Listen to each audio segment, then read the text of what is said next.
Hey, Iyo. Welcome to the Hey Eiyo podcast, where I yap about whatever I want with whoever I want. Enjoy!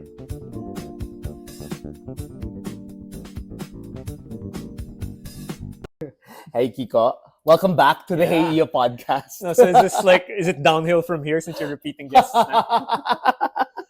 No, I Okay. think I with all the things happening, I just really thought of getting you for another episode. So Yeah. this is actually the 10th episode, I think, Okay. of the podcast. So you were the first and The 10th. 10th. Okay. So you can also be the 20th if you want. I think it means I should be the 19th, actually. Ay, Right? oo So nga that's- pala. yeah. But anyway. But yeah, so the point is, I think you're gonna be on here more often. Yeah. Happy to. But I think it's really nice to like have you on the podcast often because Mm. you know, iba talaga pag pamilya. Yeah. Pag kasamang It's, pamilya. much And, easier nga. yeah, and parang, you know, it's a bit more chill, I'd say. Exactly. But I think the topics we're gonna be discussing today aren't like Not really the chill. most chill No, also. So I wanna first get your reaction to the SONA. Mm. President Marcos gave his annual State of the Nation address yesterday, and I guess it was kind of eventful, but also kind of not. What are what was your reaction to it? Like we were saying earlier, no? Like I'm never gonna be objective for a SONA by Bongbong Marcos because the one thing I actually want to hear from him is an acknowledgement that what happened under his father was wrong, right? I mean, not even an apology, just an acknowledgement that that was a mistake. That's not something that a president should have done, right? So, to be very honest, like anything short of that, and it kind of just goes in one ear out the other. But it so happens I also had to like react to the SONA for a different podcast last night. So I actually had to listen more closely than I would have otherwise.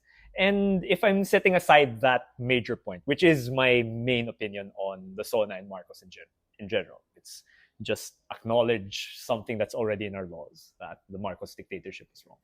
Setting that aside, I'd say the SONA would have been satisfactory if this were like a second year for a president, right? Because the first year is like, here's what's happened, like here's what's going on, here's the problems, here's the mess the previous administration left. Although Marcos couldn't have done that because he was like running as a continuity candidate to Duterte.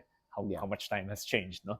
But he was running as a continuity candidate. And then the second SONA is like, okay, here's some of the things that we've gotten started with, here's the things that we have to move forward with, right?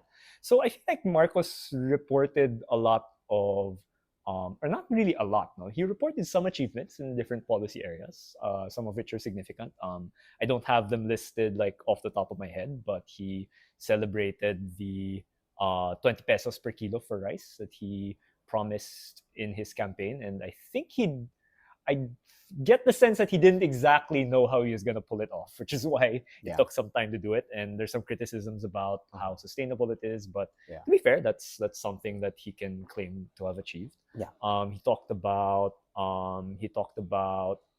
ramping up the distribution of CLOAS, so that's land reform sort of certificates for farmers. He talked about helping fisher folk, distributing fiberglass boats, if I'm not mistaken, and then more support for coconut planters. He talked about, and then in education, he talked about making some progress in for tutorials. He rolled out a lot of expansions for healthcare. So all of these are like, okay, great. These sound good, right? From a layman's point of view, and I haven't done any fact checking yet. These sound fine. But in terms of like the bigger things, like going towards solving these things, I remember just the previous weekend, not this last weekend, but the weekend before.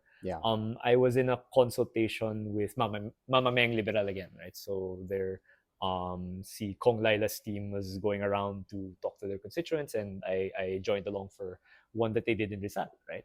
And what one of the farmers there was talking about was their big problem was a lot of what's considered prime agricultural land are getting reclassified into commercial lands and end up, instead of using it for agriculture, it gets used for for malls, for residences, subdivisions, whatever have you.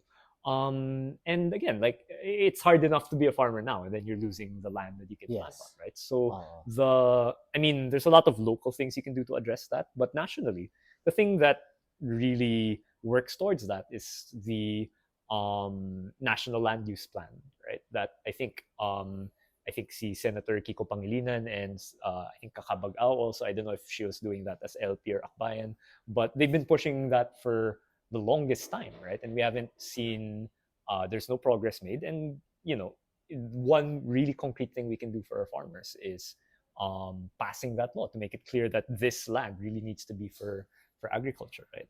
Yeah. And for education, I was just googling this yesterday, so I don't know if this is the updated number, but like for classrooms, the current backlog is like 165,000, and this is completely unbiased, right? Yeah. But that was zero June 30, 2016, right? So under the Pinoy administration, 118,000 classrooms were built, right? And they inherited a backlog of something like 66 or 67,000. So they left some over for Duterte to take over on. So this 165,000 backlog, this is like accumulated 6 years of Duterte, 3 years of Marcos. So Marcos announces that he's going to build 40,000 classrooms by the end of his term. Okay. And at first I was excited because when I saw the Inquirer post, it said 400,000 classrooms, and I was like, wow, that's pretty ambitious, right? Yeah. And as I was coming to terms with having to give him props, only to find out Inquirer sort of misreported the number is actually 40,000. And that doesn't really, like year on year, on average, the Pinoy administration built just a little less than 20,000 classrooms a year, right? So 40,000 for the remaining 3 years is not terribly ambitious, right? So again, like it sounded like a SONA from earlier on in the presidency. But when you're at this point, you're coming off a midterm where you yourself admit you were rebuked by the people. And I agree with Marcos on that. I definitely think that was the message of this midterm election, that it was a rebuke of the Marcos administration. Yeah. You really need to do something grander, I think, to convince people that, yes, we hear you, that we weren't paying attention enough. And I think a lot of what happened was some window dressing, right? Yeah. So the speech was more predominantly in Filipino, which I think is a good step, right? Yep. There were a lot of, I'm pretty sure were planned applause lines, right? So the subtle call out for Prime Water, the less subtle call out of Baste Duterte by celebrating General Torre, and then talking about corruption and flood control. It's funny, right? So I would argue that if you hear like Arisa Ontiveros or Bam Aquino talk about corruption, it doesn't really make the news, right? Because you kind of expect them to talk about it. Yeah. But when you hear a Marcos talk about corruption, it makes the news, and it's up to you to figure out why. But I have my own snide reasons for why that is, right? But yeah, I mean, again, very hard for me to be objective, but I think what my take is, this would have been a good SONA 2 years ago. But where we are right now, I'm not sure if it's enough to change the narrative on Marcos.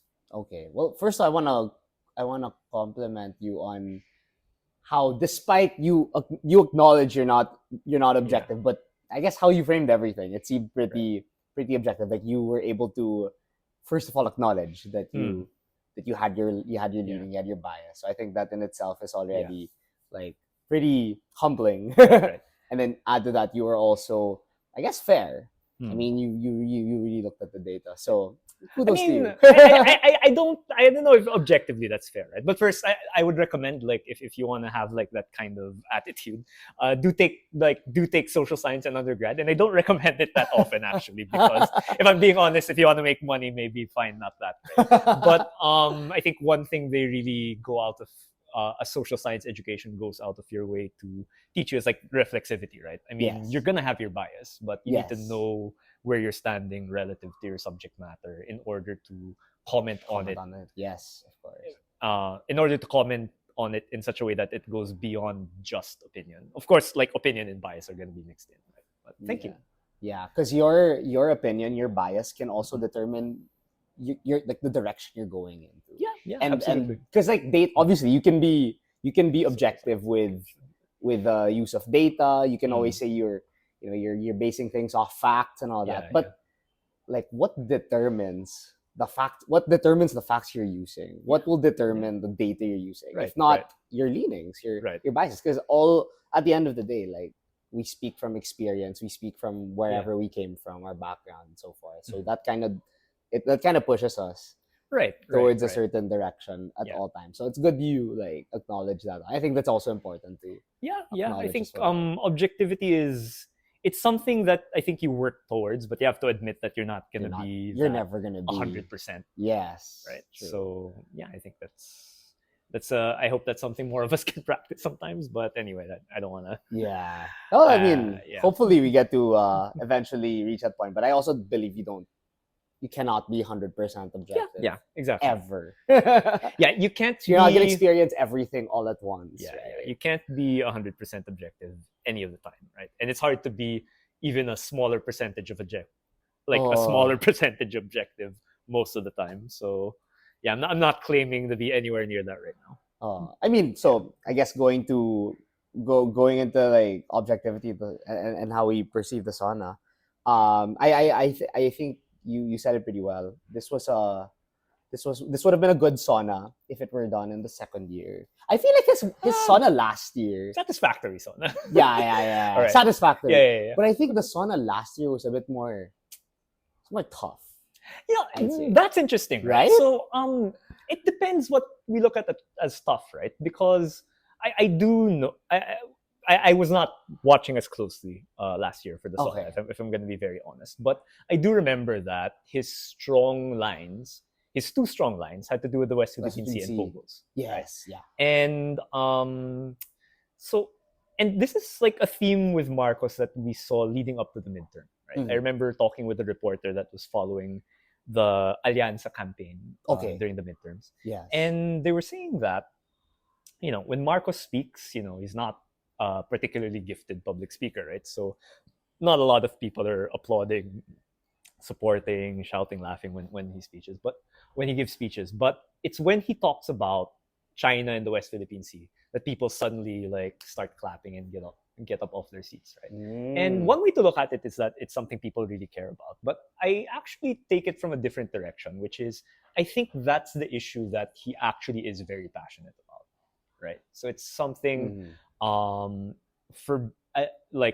don't know why, but it's something that he seems to be quite consistent as far as being able to speak with conviction on the West Philippine Sea.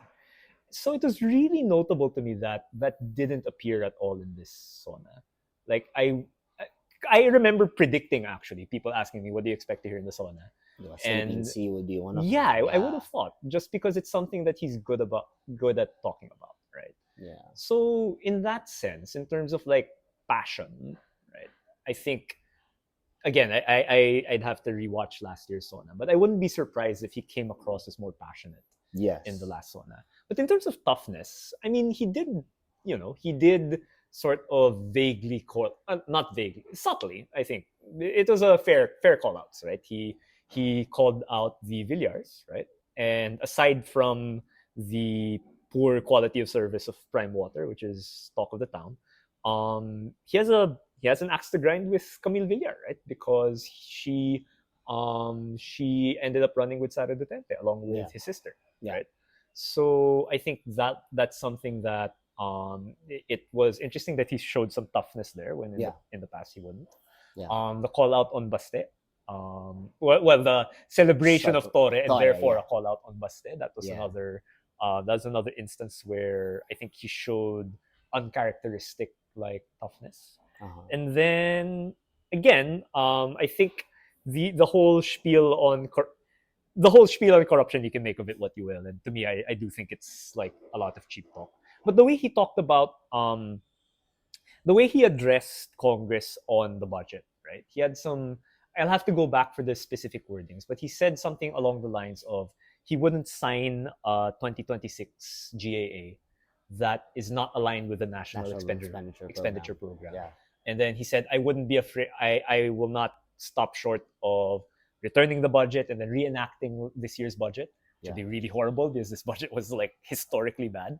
But that's what you do if you don't pass a new budget, right? Yeah. So he's actually making a strong threat towards the congressman, which is don't put stuff in there that shouldn't be in there, right? Okay. And we just heard recently those the story coming out of Chis Escudero's insertions in the current budget. I don't know how accurate or how reliable that expose was, but it sounds like he was speaking to that as well. Right? Okay. But so some toughness. I will, as a poli-sci person though, I will note that it's a little weird that you have a supermajority in the lower house who voted for your cousin and your son as majority floor leader, but you have to like really hold their feet to the fire as far as don't put weird stuff in the budget. Right? Yeah. You would think that someone with that strong a supermajority should very easily be able to shouldn't have to resort to like threats like that. In the SONA. In the SONA, public right? threats in the SONA.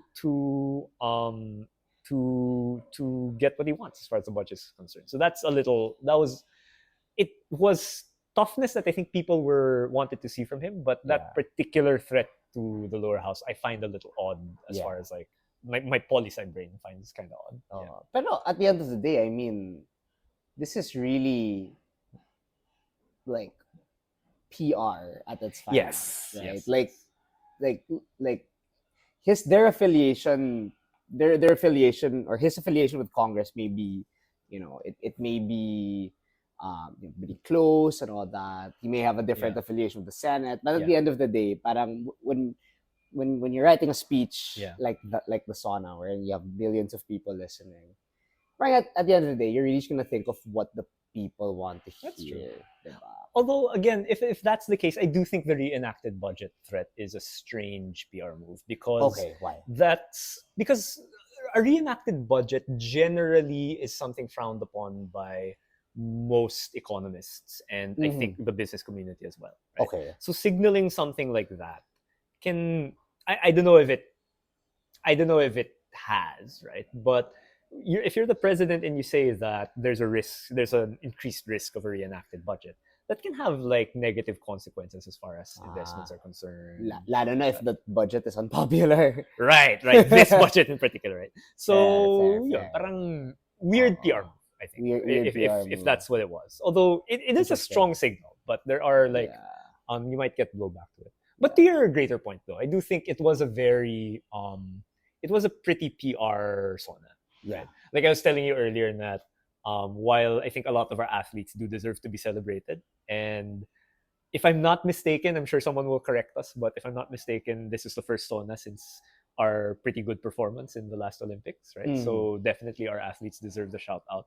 But to devote that much time to sports in the SONA kind of leads me to believe that he had that whole section put in there just so he could have the punchline about General Torre. So to the point of being a PR, I definitely do think that's what the SONA was. And to be fair, that's true of most SONAs, right? I mean, even like President Duterte, I think, started the trend of hiring a director to sort of oversee the whole ceremony, right? And I think that continued on to Marcos. I don't know if he backed off on that because of all the typhoons. Maybe he wanted to scale it down a bit. But at least in the first SONA, I do remember there's still like a director attached to it. So it's definitely a PR exercise, right? And even if we're gonna be fair, even for Tito Noy, I don't think he never got like a director to oversee things, but a lot of work went into like those SONA speeches, right? And if I'm not mistaken, people who look a bit more closely in surveys might be able to correct me on this one. But I do think generally his third quarter surveys tend to be a little better than like the rest of the year, Tito Noy's, because I think he was quite effective in using the SONA to continue like positive momentum as far as his popularity is concerned, or even stymie like downtrends in his popularity, right? So all of this to say, yes, definitely it is a PR exercise. And I think he was able to show that by, I guess, or his speechwriters were able to show that by answering the question, how do we piss off the least number of people possible, like in each point, like when you congratulate election winners, you're not really pissing anyone off. But it's also a concession, right? Diba? Or you talk about the 20 peso bigas issue. Parang, I mean, the fact that you're addressing it means you're doing something about it. It's a good message. It's not gonna do any harm unless you remind people of it. But everyone knows it naman, so it's not really a net negative. But you're right, no. So like again, for like 20 pesos bigas, we could be talking about rice tarification in that in that area of the speech, right? Like a lot of at least in our circles, a lot of people are calling for a review of the rice tarification law because it was supposed to bring prices down. Yes. It didn't. Now we're subsidizing rice, which I don't know. I mean, economists will say that's problematic. I'm willing to take a wait and see approach to it. But long term, like we need to be looking at what are these, how are our like we need to be looking at policies and not just like pouring money into like taking money from one place and putting it in another place. Yeah, so make it more sustainable. Yeah, exactly. Then he was also kind of playing safe, like other things like. He didn't mention that 1% tariff decrease. Actually, no. That was another thing that I was surprised by because I've always felt that Marcos is most comfortable with foreign affairs, right? And okay, like a lot of us gave him flack for the 1% decrease, myself included. Right? Yeah, right, because it doesn't seem like much. Right? Yeah, I mean, if you mention it in the SONA, people just make fun of him. That's a net maybe, negative. maybe. But I mean. All right, maybe his speechwriters were clever enough to say that, right? But to hear the way actually President Trump would talk about it, right? He's like the president of the United States acknowledged like the long-standing friendship with the Philippines and acknowledged our. I mean, in a way, you're right. No, I guess just on the face of it, a 1% reduction is. In of itself, nothing to write home about. So maybe just ignore it instead of talking about it. But a part of me did think that he would try to build on the spin that emerged from that, which was this was like a testament to like the strength of the relationship between the Philippines and the US. But yeah, I mean, I guess looking back, maybe your position's more correct there, and that's not to mention it. Parang there are also other things he didn't mention, like he didn't talk about the other controversial issues, like the ICC, we mentioned that earlier. We were talking about that, the even online gambling. Like a lot of people are expecting him to talk about it because following what happened with Pogos, right? Although because the way I think about Pogos is that what I think sold Marcos on it was ultimately the security angle and like the Chinese interest angle towards Pogos. And for Isugal, I don't know if there's also like if there are foreign stakeholders here that he wanted to control. So I can see how Isugal would be like less of a priority for him. But yeah, I would think it's like low-hanging fruit, right? It's something that you could. Well, I say it's low-hanging fruit, but again, the question from is a PR like, perspective. From a PR perspective, but again, like who are you upsetting when you say I will not even ban, but just regulate like online gambling? And right? Siguro that's where the answer lies. Yeah, I mean, we're not making any claims here, but I mean that's for obvious reasons, right? I mean, there's some things we legitimately don't know. Yeah, we legitimately do not know. But like, why would you not? Why would you not like talk about it when it's the people are floating it as a real problem right now in our in our society. I see this SONA as we were talking about it as a PR SONA. Marcos was overall saying like satisfactory things. He was giving some solutions, talking about what he'd do for education, agriculture, and so forth. But there are also a lot of things he did not talk about. More long-term solutions to a lot of the problems he laid out, like rice, like looking into the rice tarification law, etc. Right. And then he also didn't mention certain things that are a bit more controversial that would pull him down from a PR standpoint.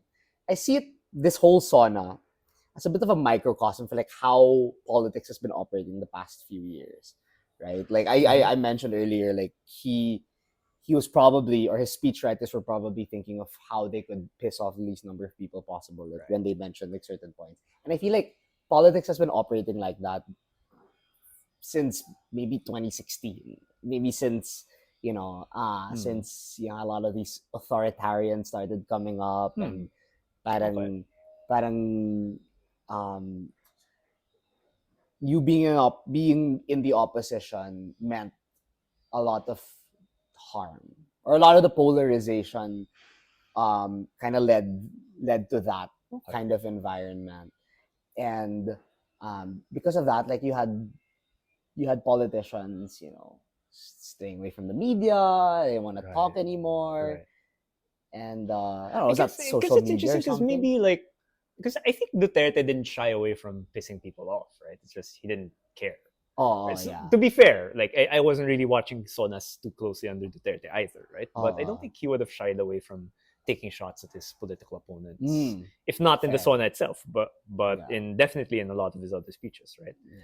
Um, See, Duterte had some magic to him, yeah, with and his Marcos is supporters not the and Marcos is doesn't appear to be the type to do that, to do right? that. Yeah. But I guess yeah, I do agree in the sense that um, if you're not the populist, right, Duterte being the populist Yes. candidate, Yep. right, then yes, I think not just here but around the world, the strategy has been to Please. play it safe. Yes, exactly, play it quite Yeah. safe, right? I You've seen mean, that a bit in the U.S. as well. You see yes. that.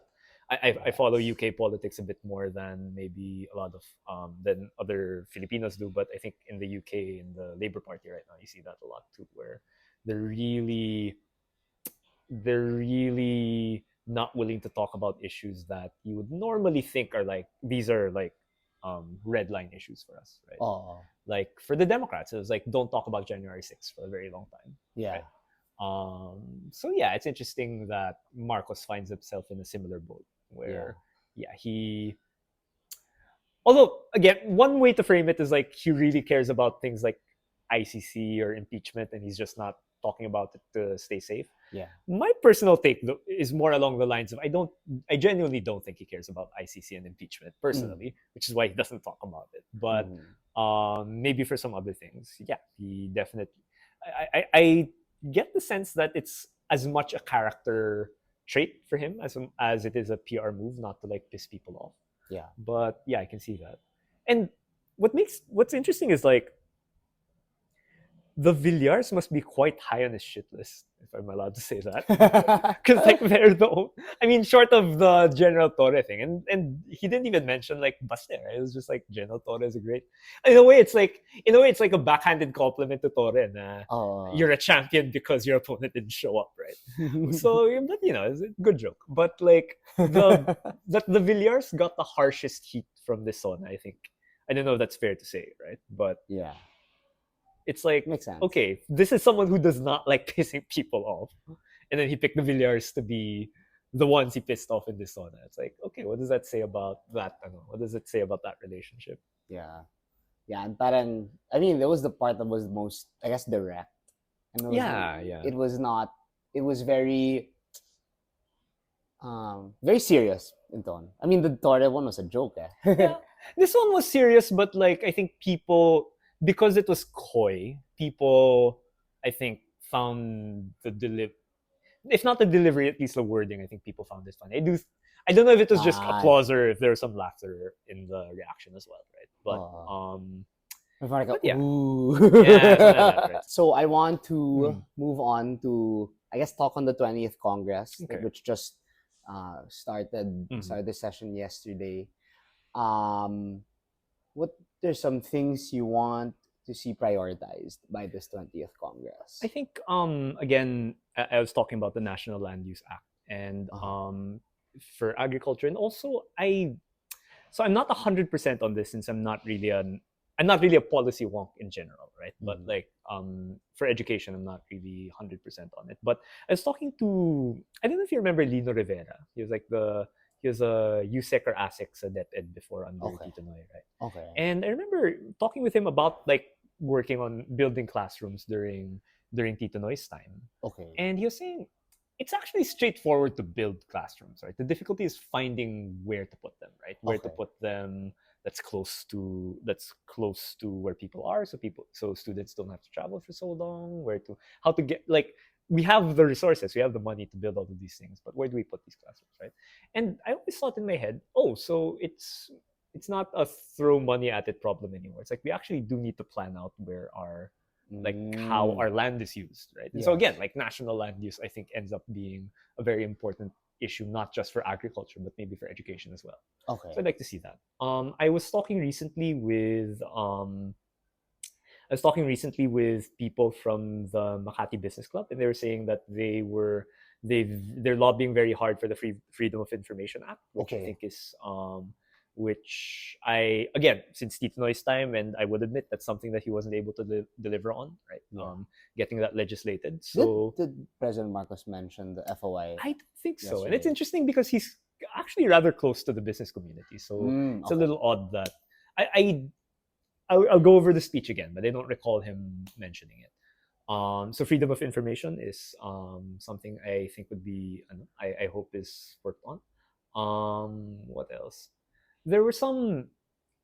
These are in like no particular order, right? But definitely we were just talking about Isabong earlier, Yes. and I have interesting feelings towards gambling because I teach statistics, right? And like definitely the most important point is that I think gambling is doing more harm than good Oh, to yeah. us right now. But I'm right? sure So something has to be done. the word problems in statistics are gambling related. No, but it's Some more of than them, it's more than that, right? So it's like we know stuff about probability because in the Renaissance there's like a really, really insane gambling addict called Cardano who figured out that, oh, if I roll two dice, I don't know if this is exactly what they were playing at the time, but if I roll two dice, like 7 comes up more often than all other numbers, right? Yeah. So like we didn't know that like during the time of like the Greeks and the Romans and like the medieval period, right? That was a Renaissance achievement because some guy was a crazy gambler. So I'm like I'm very hesitant to like get on the bandwagon on like the it's wrong to say moral panic, no, because there actually is like a lot of harm that I think Isabong is causing, right? But I'm very cautious to like say that it should be banned overall, since like I do think like probability problems help us think in a way that we're not used to thinking about, and I think that helps us develop. But that being said, that's a very, very small, that's a very, very small reason in support of gambling compared to like the massive reason that a lot of people are getting harmed by it. So I think we do need much stiffer e-sugal regulations. In particular, I found interesting, like I was watching I don't know if you watched John Oliver.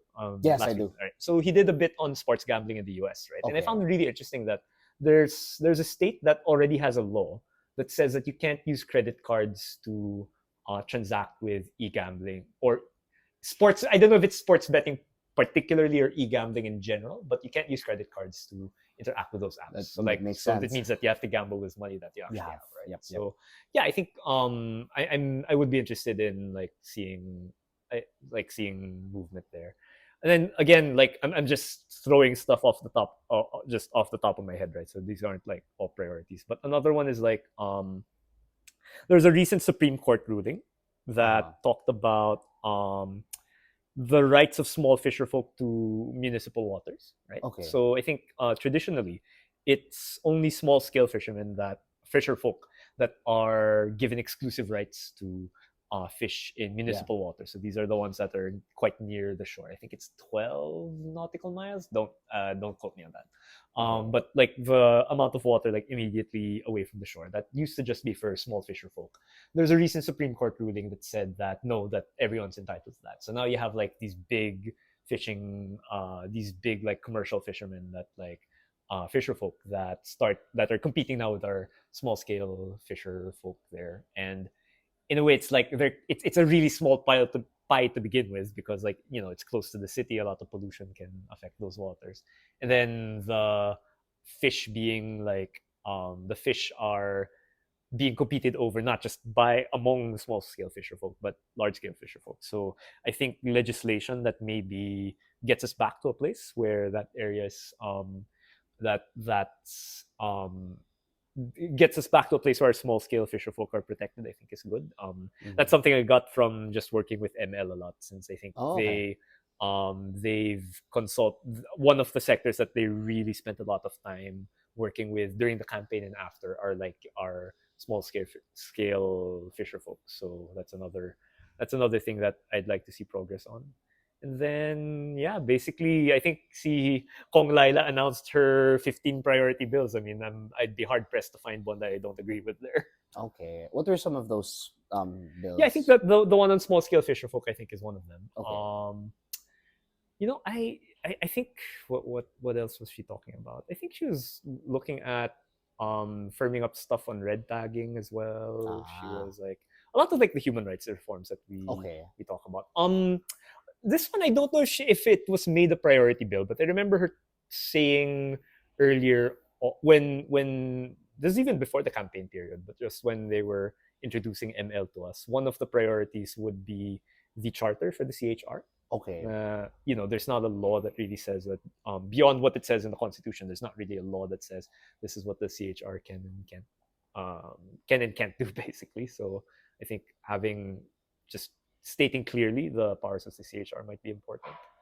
Um, yeah. So there's a lot of and syempre always the white whales of us like activist people, anti-dynasty, the party list reform. I think is something that I'd really be party list reform is something that as a pol sci nerd, like there are a lot of ways you could go about it, right? But just acknowledging that it's really messed up the way it's operating right now. And I'm saying this as someone who supported the party list that won quite comfortably, right? So although we didn't know that going in, but I think even then, like I would sacrifice making it a little harder for ML to win if it meant having a more genuinely proportional system.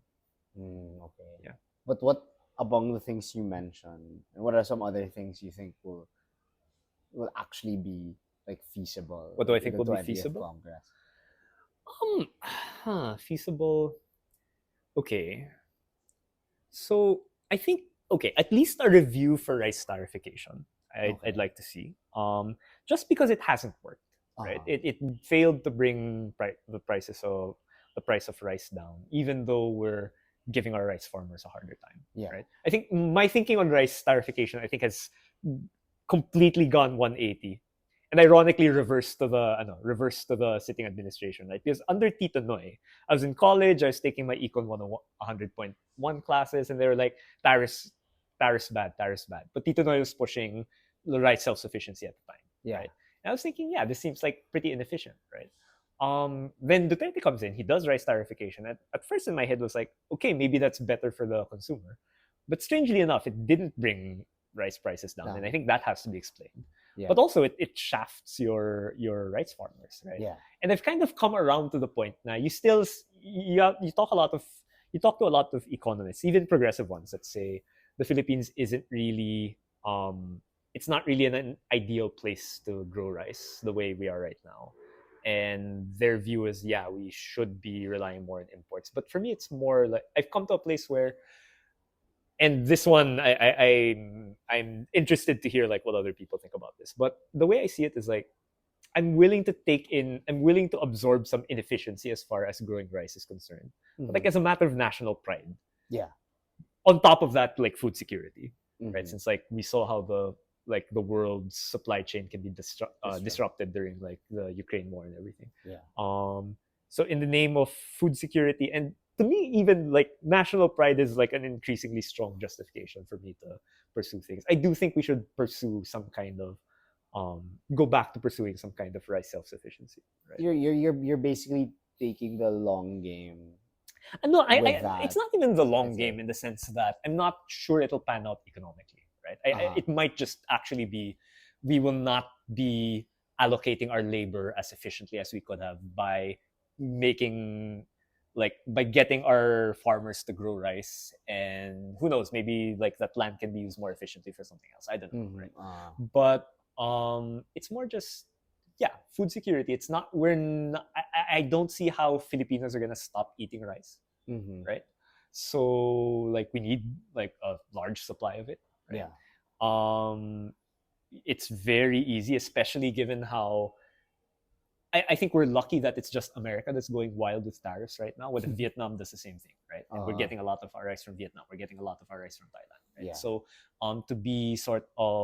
to protect ourselves from like shocks, whether man-made or natural, right? And then it's like national pride, right? Because there was a time when we were leading the world as far as growing rice was concerned. Like people sent neither of us were alive at this point, right? But Yeah. people would come to Erie, UP Los Baños to study like how to grow rice. Right? I went on a field trip there in like high school. Buti ka pa, diba? So you know, I mean, so that one only because it's the long term, I think, policy to make 20 pesos, like 20 pesos per kilo of rice sustainable. Maybe that's something we really need to look at, like reviewing it, maybe repealing it or reforming it. I don't know. Realistically, again, like FOI, no government ever wants to pass an FOI because it's so inconvenient, right? Yeah. But you know, Marcos is very friendly with our business community, so maybe they can twist his arm. Maybe that's realistic. Yeah. And I feel like the municipal fisheries, because it's something that the Supreme Court did, right? I feel like that's something that, you know, if we legislate and make it clear that no, this is what we mean the rule to be, I think that's a fairly easy win that for our small scale fisher folks. I think that would be interesting. Not saying these are the most important things, right? But just off the top of my head, like These are the most seen... feasible because I would think, there's already like the political infrastructure for it. Yeah, it's the rice tarification, the reviews there. I think that's very much if we want to make 20 pesos rice more than just a meme, right? Yeah. I think we need to be looking at that very closely. Yeah. And it's just also and I get the national pride argument. I mean, even if, you know, maybe it may sound fluffy relative to like economic, like dealing with economic like scarcity and so forth.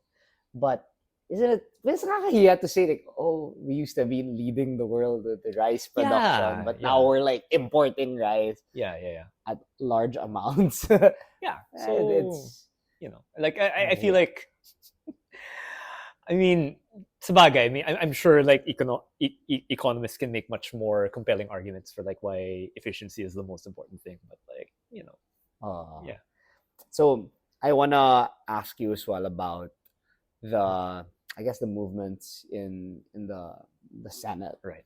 At least. So our Tito Senator Bam Aquino and Senator Kiko Pangilinan, they yesterday joined the Senate majority, right? After weeks of speculation, I know no surprise anymore. Right. And their argument is they feel they could do much more by joining the majority because they'd get like committee chairmanships. Like Senator Bam is in agriculture, Senator Kiko is in Senator Bam is in education, and Senator Kiko is in agriculture. I think we're gonna find out today, no? Because I don't know when this is coming out, right? But today is the 29th, and I think there's like a caucus. I think so. I'm not in the familiar. Senate right now, so I think what I was hearing today was like those decisions are going to be made today, right? Okay. So we'll see how it'd be. I do think they probably will get like what they're angling for, but it's still not a complete lock. Yeah, right? Like let's for the sake of argument, let's assume they do get the chairmanships they want. I mean, stuff they really ran on. I mean, Tito Bam ran on improving the education system in the Philippines, expanding the libreng kolehiyo, siguradong trabajo law, and Senator Kiko naman talking about agriculture, developing the systems in the Philippines.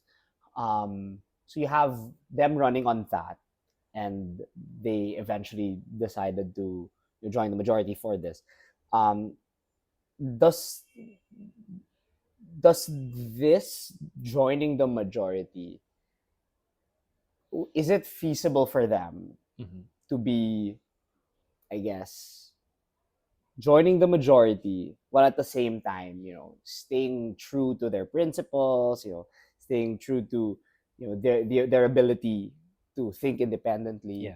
Because I think that's the main the main concern. Kasi like when you join a majority bloc, that's not very popular. Sure. I mean, to say the least, diba?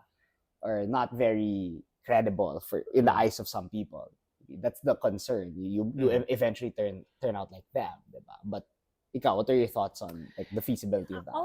Okay, so the first thing that comes to mind is like I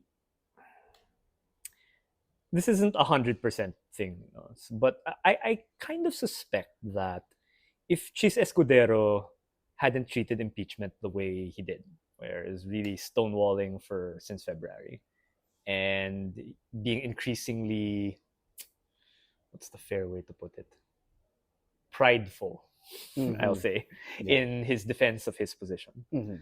Um, if he hadn't done this for the last going on 6 months now, I feel like Bam and Kiko in the majority would be an easier sell to Yeah. our side, right? Yeah. If it were Chiz Escudero prior to February 2025, Yes. right? Yeah. Like, Because before that, I mean, he wasn't the best. he was just known for being like, okay, he's the He's the husband of heart, right? of I mean, Evangelista. and I mean, like people on our side worked with him before, right? Tito Noy was close to him when they were Yeah. both in Congress together, Yes. when they were in Senate together. Uh, So I mean, before I feel like a lot of what Senate President Escudero did from February to now ended up sort of complicating this narrative, right? So that being said, is it possible? So I say that because I do agree with the point of view that your who comprises the majority, right? These are the people who voted for the Senate President, yes. and the people who did not vote for the voted for someone else end up becoming the minority, right? Yeah. So, and this used to just not be. I don't recall majority minority alignments among senators being talked about all that much in previous electoral cycles, right? I mean, see, for instance, see the majority of the Liberal Party senators in 2016. I mean, they all voted for Coco Pimentel, who was very much aligned with Duterte, and parang no one was questioning that. Yeah. I mean, maybe the rift wasn't that strong yet at the time, diba? And they did end up getting kicked out of the majority when I think it was when then Senator Laila de Lima got arrested. Right? Yes. So yun, it's not the amount of scrutiny is a little unusual, and although I do think it's fair because, well, you're giving to argue it from the critic's point of view. It is Chiz Escudero that you're voting for, right? Yeah. And he's been really obstinate as far as impeachment is concerned, right? So I can see how people are criticizing sort of siding with him despite like what he did. That being said, is it possible to stay in the majority and keep your principles? Yeah, we've seen examples of that, right? I think Tito Bam's narrative of how free college education got passed was like, well, okay, he started out in the majority, then he pushed for free college education along with your Kabataan party lists and all the other his partners in the lower house. By the time the bill was passed, he had left the majority and joined the minority, but basically like the bill was like all set and went, right? So there's an example of like being in the majority and then still standing up for your principles. And I think it's fair to say that Tito Bam at the time was standing up for his principles because he was one of the people that I just found this. I don't know if I found out or I was just reminded like recently, but he was one of the people that was accused of sedition under President Duterte. Yes, I remember so that. it's kind of hard to say that he didn't get. Oh yeah. He hasn't like been in the front lines of this as well. Right? So if it's just a question of like, is it possible? Yeah, I do think it's possible. And I think another factor to take into account is it is like because currently it is possible to get like committees, even committees that you really want, like in the minority, right? So Senator Risa is like an example that people bring up a lot. Yeah. But do you have less freedom to choose what? The majority definitely get first dibs, right? Okay.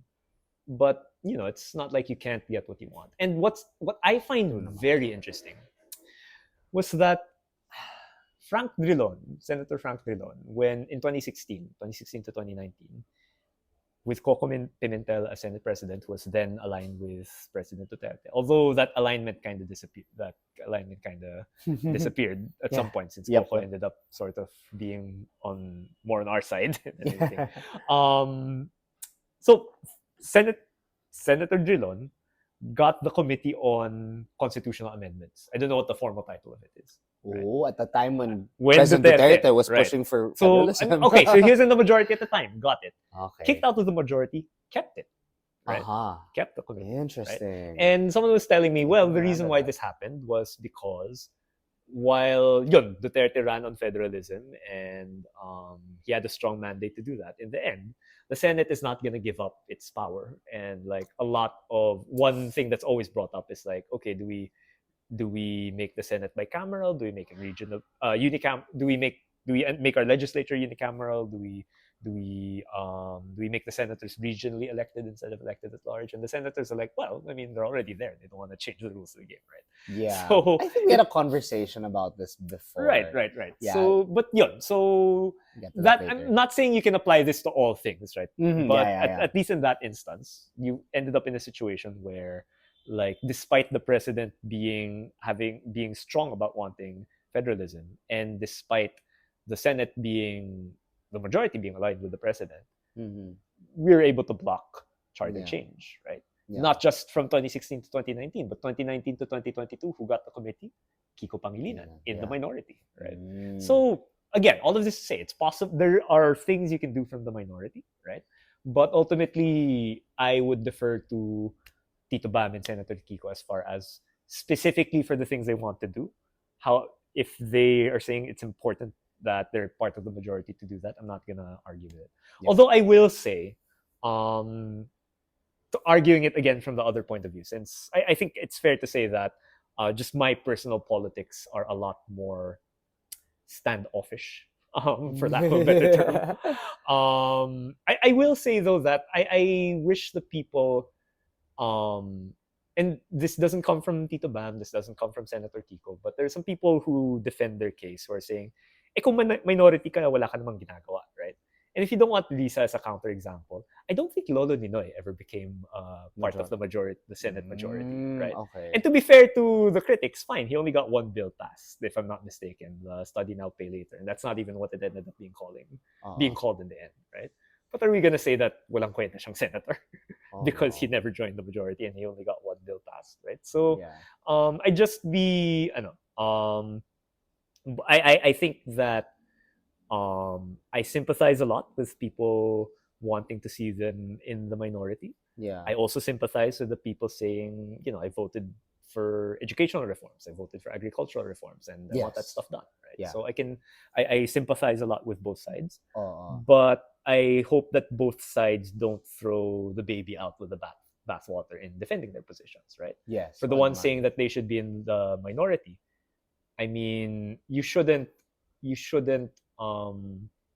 dapat binabaliwala yung kahalagahan ng policy, right? Yeah. Like, you need to parang and by arguing for them joining the minority, you can't ignore the fact that there may be less they can accomplish policy-wise. Maybe. But parang, I mean, it goes back to like the role of the majority and the minority. Yeah. I mean, syempre, at the end of the day, it's really about who you voted for. But then when you're in the minority, parang your role is you're more of a fiscalizer than a, I guess. Which again, talking to the people who are saying they should be in the majority, that's a very important role to be a fiscalizer. Oh yeah, for sure, definitely. If there were if the minority were useless, then what's the point of being in a democracy, right? Yeah. So again, like my thing is just, again, I think we're talking about this more because it's Chis Escudero who is the Senate President.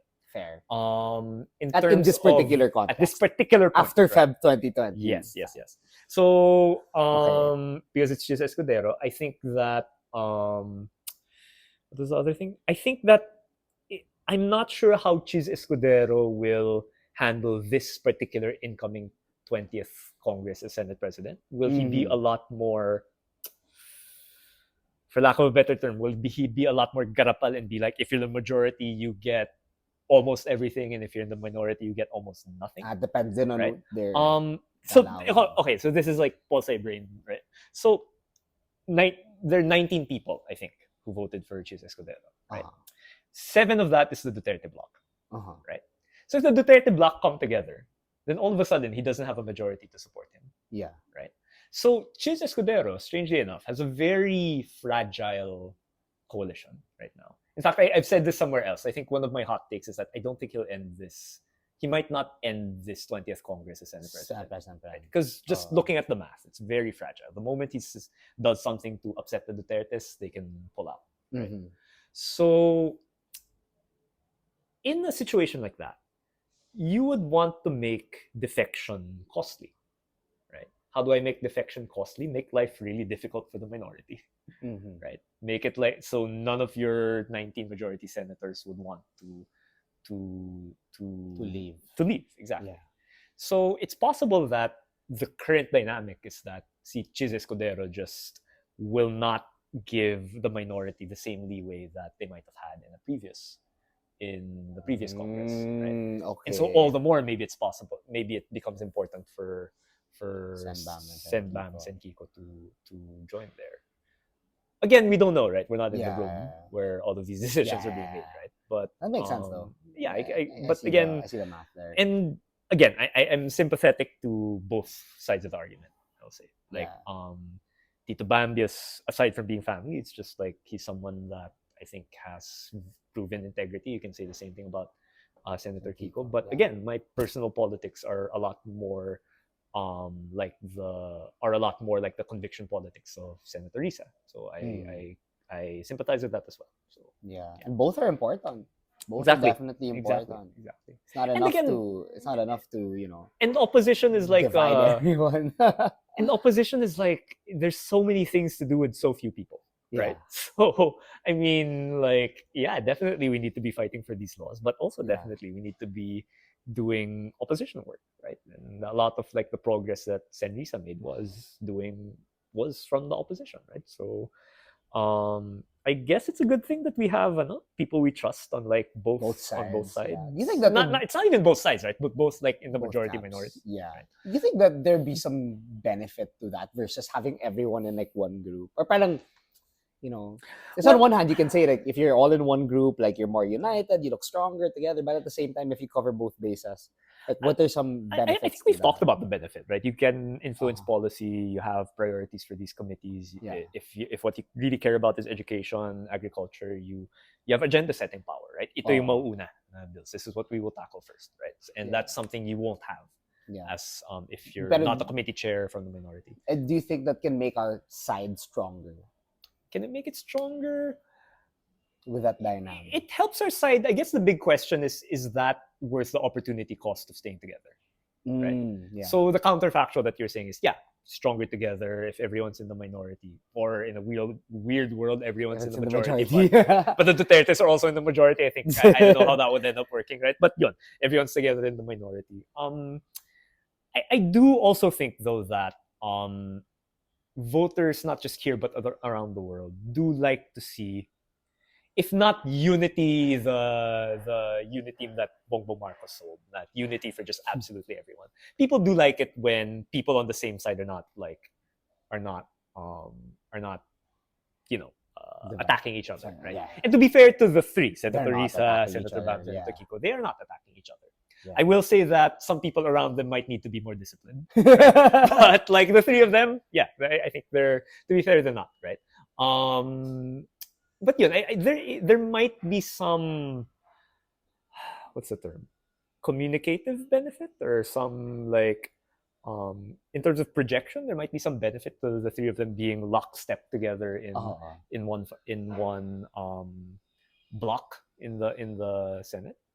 But again, what you're giving up is what are these things that might have been passed, right? If they were. So I think, unfortunately, this might be something that we can only assess retrospectively, right? Because like right now, it's hard to see, right? We're only playing with possibilities. We're only playing with like future moves. Yeah, right. So I think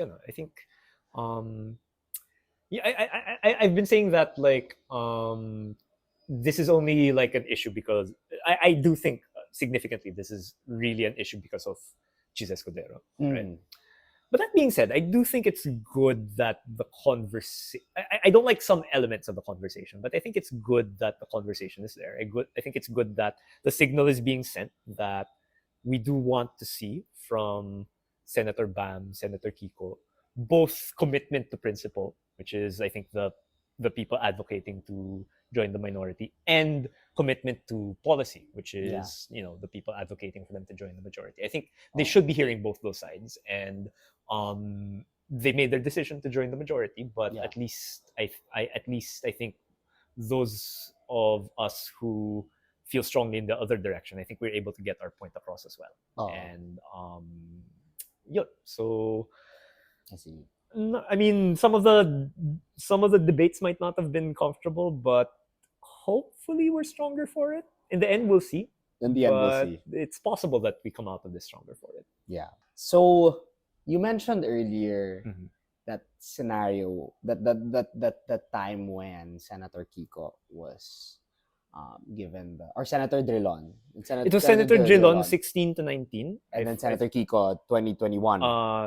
19 to 22. Yeah, 19 to so, 22. yeah. They were both given the committee chairmanships for constitutional amendments. Yes. And parang the argument there is, while yes, the Senate president probably has some certain relationship with the president of the Philippines, at the end of the day, like, their political sides or their political affiliations are not like monolithic in nature. They're not lockstep, right? They're not Yeah, lockstep. So the Senate president has their own interests. And I think we're Yeah. seeing that very clearly with Senate President Escudero Oo. vis-a-vis President Marcos. President right? Marcos, yeah.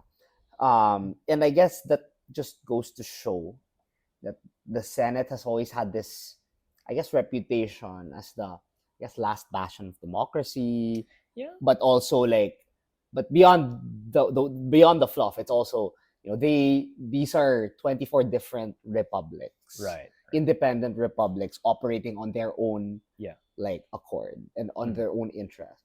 And you also have the Senate being perceived as like the home of statesmen, with Tito Ninoy, syempre si Papa Butch, si Senator Diokno Tañada, all these really great senators. I mean, there was always that reputation. They were that this was a last bastion of democracy and so forth. But we've been seeing it later on. Now the Senate is not the most, I guess, reputable. I mean, there are a lot of controversies coming out of the Senate. I guess you could say there's a bit of a popularity decline to them. Parang, in 5 to 10 years, where do you see the Senate going? Parang, I mean, what as a political scientist, like, is it a very interesting question. Yeah, like what will the reputation be of the Senate? I mean, functionally, like, how are they gonna look like, so forth. It's interesting because I don't know how much people think about the Senate as an institution as opposed to the 24 members of the Senate, right? So, in terms of like popularity, we don't even poll traditionally who are the most popular senators, right? I know Publicus put something out that says that Senator Risa is the most popular. Yeah, I saw that. I would very much like that to be true. I do know that for the same reason that Publicus, I think, overestimated Kiko Pangilinan's performance in the elections. Sorry, Senator Risa, but I expect that's maybe a little inflated for Senator Risa. But yeah, we don't. So generally, what we just poll consistently is the Senate President. Maybe there's a question about Senate of the Philippines, but I'm not sure. Just like, how do people understand Senate of the Philippines? Do they understand it as beyond like the individual personalities? So yeah, what will its reputation be 10, 15 years from now? 10, 15 years from now is what, 3 electoral cycles? I couldn't tell you what will happen in the next electoral cycle, right? Yeah. But I will say that what I've come to value about the Senate, and granted that I'm quite frustrated with them right now for reasons that I think we'll talk about later. What I've come to appreciate is they really are this, and I think I don't know if we talked about this in the last podcast or in a different conversation, but if you want to do weird things, the Senate is what will stop you from doing it. Yeah. Right? In this country, in both the U.S. and the Philippines, that's the idea. Right? Yes. The U.S. though is really dysfunctional because they have this filibuster where essentially you need 60% of senators, of 100 senators, to sign on to anything, to get anything done. And so nothing gets done. Like Oo. in the Senate, legislation as a whole, it's really dysfunctional in the US, right?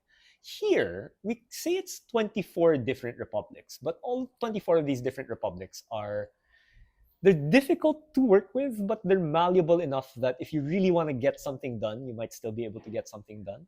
But if what you really want to get done is just so radically problematic, it'll get stopped, right? Yeah. So, for instance, the last time that we tried to lower the minimum age of criminal responsibility under Duterte, right, that died in the Senate, right? Mm. Yeah, true. Death penalty died in Died the in the Senate. Senate, Charter yeah. changes we discussed died in Died the in the Senate, Senate. right? Oh. And my hope is like, okay, the Senate is being obstinate with impeachment, and for someone who really believes the importance of this impeachment case, that's frustrating.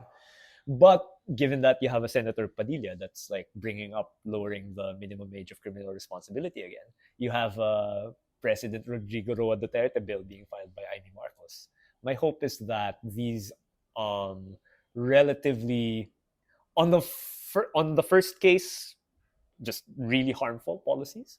On the second case, maybe more silly than harmful, but Yeah. like problematic all the same. I would hope that these policies end up getting stopped. Right. Mhm. And so in terms of like how popular the Senate will be, I don't think stopping those will make them any more or less popular. But I do want to push back. And again, this is someone who's been rallying in the Senate for like the last month, right? Oh.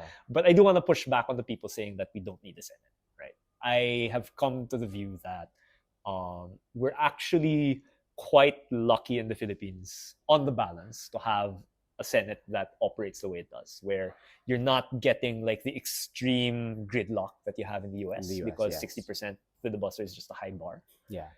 But you also don't get like, okay, I can pass. You don't Whatever you get like want. a legislature that'll just pass whatever they want, depending on like the ihip ng hangin, depending on who Yeah. the president is, right? Yes. So by and large, I don't know if it's reasonable to expect more people to come up with that point of view, but that still is how I think of the Senate, right? I think it's it is intentionally difficult to negotiate with 24 different republics, Yes. right? And that can be difficult for getting sometimes very important legislation, or not legislation, proceedings like the impeachment across. And I admit to that being frustrating, but it also stops a lot of bad stuff. So, I don't think the opinion will improve, but if it keeps doing that, then I will continue to say I'm glad we have a Senate. And I guess that leads me to the next topic, the last Right. topic, impeachment.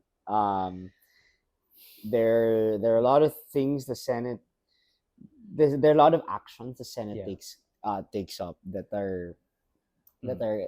I guess end up preserving like certain norms that we have in the country, certain like legal norms, and some constitutional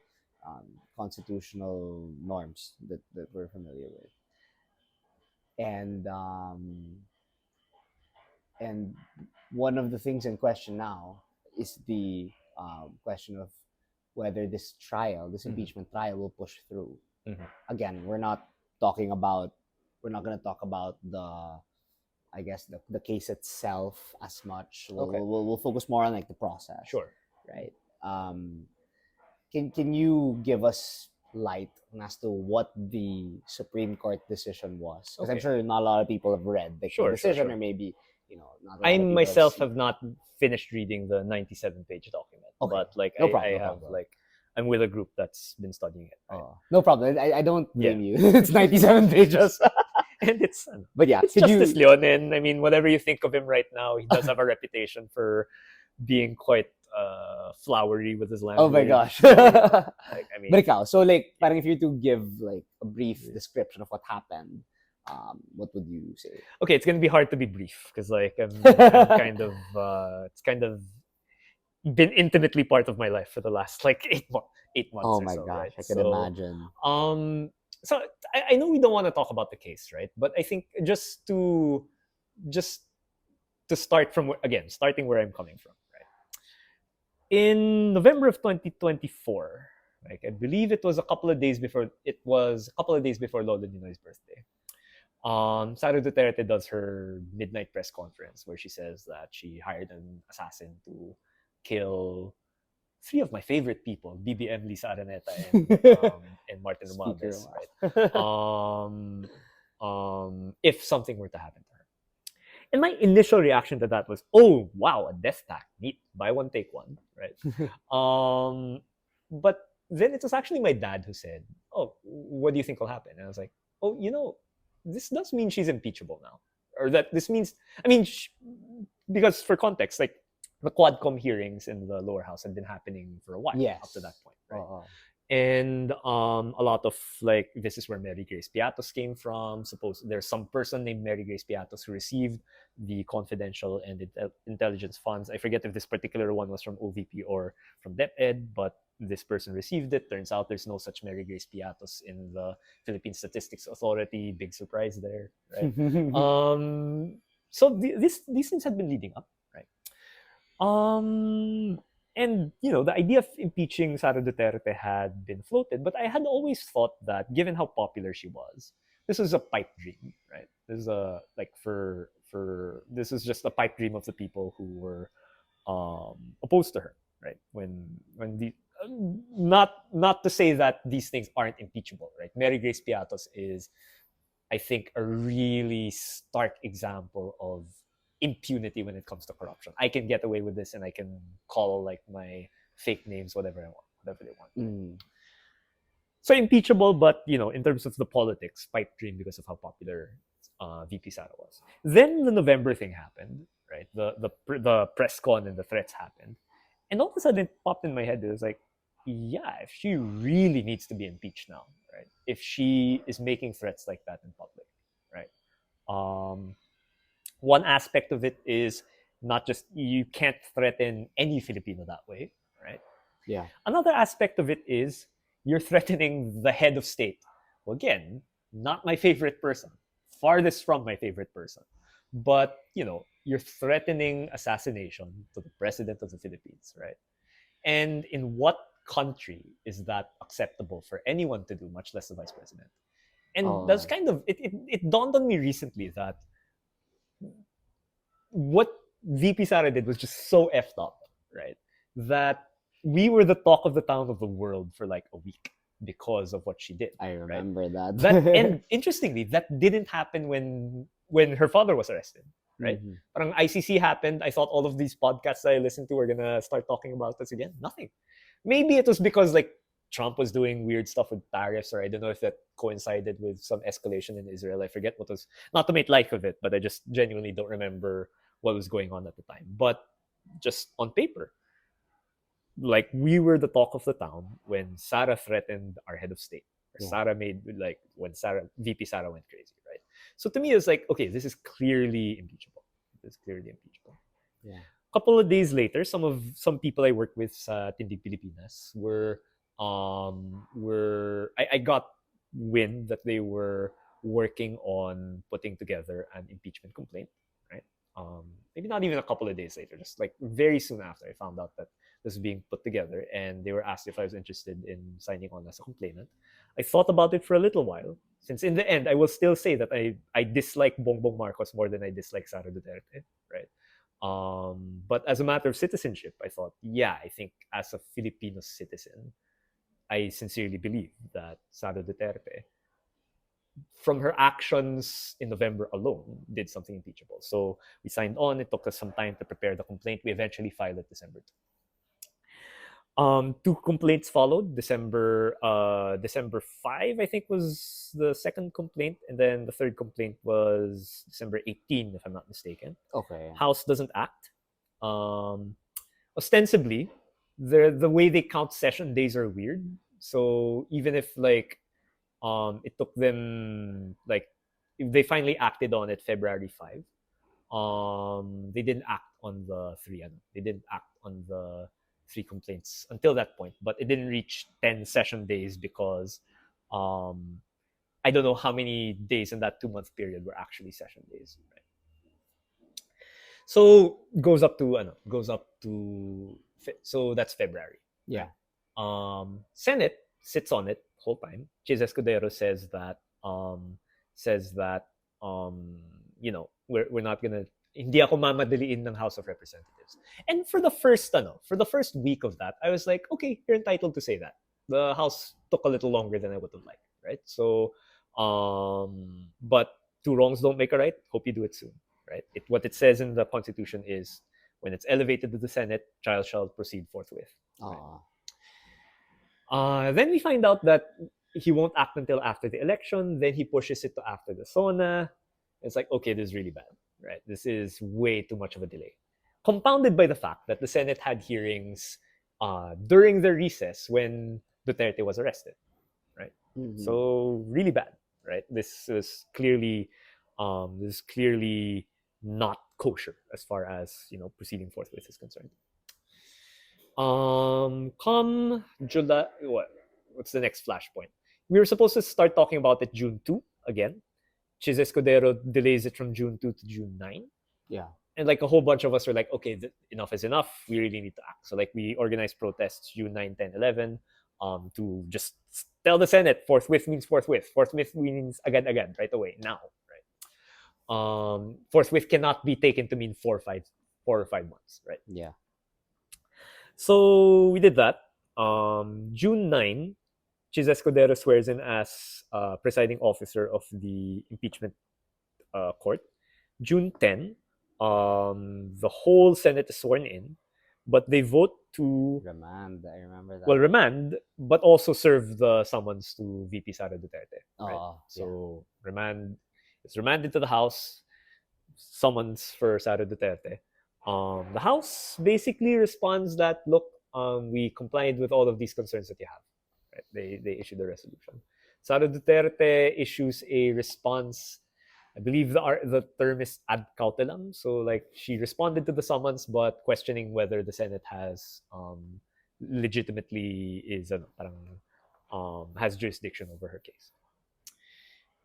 In the meantime, a little before that, in between February and June, Sara files in the Supreme Court a petition for, I don't know if it was certiorari or end prohibition, certiorari only, or certiorari and prohibition. I don't even know what those words mean necessarily, but basically saying that the Senate does not have jurisdiction. Arguing that the first 3 complaints, the first complaint was filed, that was not acted upon, therefore it was dismissed, and therefore she cannot be impeached for another whole year. Mm-hmm. Right. To my knowledge, and we are getting into the legalities now a little bit. To my knowledge, for the House to have been considered to act on an impeachment complaint, initial action, I think is the term, it has to start, they have to do something as a plenary. It can't just be the action of one particular member of the House that endorsed the complaint, or the House Secretary General who's not even elected. Right? Okay. It has to be the House that acts. Right? And the only thing the House acted on was the complaint they elevated in February 4. The one that, was it 215 members of Congress ended up signing? The one that Sandro Marcos was the first signatory of. Right? So when the Supreme Court decision came out in February favoring Sara Duterte, saying that, because the House effectively dismissed those first 3 cases, then the 1 year rule that prevents more than one impeachment complaint being more than one impeachment proceeding against an impeachable official, the same impeachable official, from pushing through within 1 year. Yeah. So you can't impeach someone more than once a year. Basically, there's a constitutional rule like that. They said that was violated because there are these 3 complaints that are effectively dismissed. There's a 4th complaint that violates the 1 year rule, right? Which contradicts the established definition for when impeachment proceedings start, which is when the House as a plenary acts on it. Right? Okay. So that's the change. That's what the Supreme Court did. They changed the rule, applied it to this case, and so they said that Sara cannot. They say that Sara cannot be impeached again until February 6 next year, which I also have a question about, because like if if the first time she was impeached was indeed December 2, shouldn't we be able to impeach her December 2? December But 2. anyway, that's not a lawyer. I don't know. Right? So my feeling of all of this, without getting into the weeds of it, because I'm not a lawyer, and a lot of people are saying if you criticize the Supreme Court too much, you'll get sued or whatever. I don't know if that's true or not. I'm not a lawyer. They can't disbar me, but I want to be safe. My feeling is that what's happened is it's become harder to hold our impeachable officials accountable, right? Because what they're saying, if we follow their argument, is that any impeachment proceeding or any time a citizen or a congressman files an impeachment complaint, that's it for a year, right? And why is that problematic, right? It's problematic because this is something we saw under GMA, where not only would she get people to file an impeachment complaint against her that's particularly weak and then have it junked by the House Committee on Justice, right? So parang she would file a complaint against her, let it elevate to the House Committee on Justice. Committee on Justice acting as on behalf of the plenary junks the complaint, right? Then boom, can't impeach her again for another year. Another right? year. Now, any person can file a weak impeachment complaint against VP Sara, and then all of a sudden she's immune again for another year, right? Mabuti sana, right? So I mean, on the other hand, if I'm going to be generous to the Supreme Court, one way to interpret what they're saying is like, okay, it compels the House to act on an impeachment complaint. Because I will say, I'm a bit frustrated that there wasn't faster action on the one we filed in December. Right? So parang if a new case is filed, agad-agad dapat. Right. House. That's kind of, the decision doesn't exactly say that, but if you're the House, if you think that okay, if I ignore it, that's effectively dismissing it. Yeah. I actually want to impeach this person, then I have to act. Right? Yeah. Or if the House doesn't want to act, then yun, parang it's useless for a citizen to file an impeachment, right? Yeah. So there's a very, very edge case where like, okay, if I really believe that Sara Duterte should be impeached, and I do believe she should be impeached, then I need to be the first one to file the impeachment complaint. Yeah. And I need to be damn sure that the House will sign on to that complaint. Yes. Because if they don't, they're gonna dismiss it. They're gonna effectively dismiss it without acting on it at all. And if I'm not first, someone else might do it, and it might end up protecting Sara Duterte. Yeah. So in the end, while yun, there might be it does address some things that the House does improperly, but the by and large effect of this is that it is harder to hold our impeachable officials accountable. Oh yeah. And that's not just the president and the vice president, that is the members of the different constitutional commissions, and especially the members of our Supreme Court. Right? Yeah. So it's not, I don't think it's good. Right? I don't think it's good. Right? Trying to give the benefit of the doubt that yes, there is some I'm not saying that the House is completely I don't know if under the previous definition of impeachment, I don't know if they were legally sound or not. The sense I get is they were. Mm-hmm. I will say that as a complainant, I do wish they had acted on my complaint sooner. And if the House is being called out on that, sure, they deserve to be called out on that. But I don't understand why letting Sara off the hook is a remedy for the House not acting sooner on the impeachment complaint. Shouldn't the remedy be the House should have acted, or the Senate should have acted? Yeah. Like so for me, it's like it's so I'm like really frustrated as a complainant because due to no fault of my own, we were the first to file, right? Yeah. So we didn't file first, among them. We didn't file the second or third complaint. We were the first to file, right? It is not my fault that the House took however long. It is not my fault the Senate didn't choose to act forthwith. Yeah. It is, and all of these things that the Supreme Court accuses the House of doing or not doing, which apparently is not even entirely accurate if you listen to Justice Carpio, because there are certain facts that the Supreme Court decision didn't seem to take count of, right? But assuming even that the House did these things that or failed to do these things that the Supreme Court says they did or failed to do, it's not my fault that those happened, and yet my complaint is like ignored. Yeah. Right? So it's so. I'm tired. I'm frustrated. I'm angry, and all of these things. And so, that's how I feel. Gosh, it's tempting to like get into the weeds of the legality, but also how much like are you drawing attention away from Sara? So it's like it's been really like communicating it is there's just so much to talk about, and I just kind of went, all right, here's everything anchored on how I feel about it, which is I'm angry, I'm frustrated, Yeah. I'm cranky, and I am quite tired.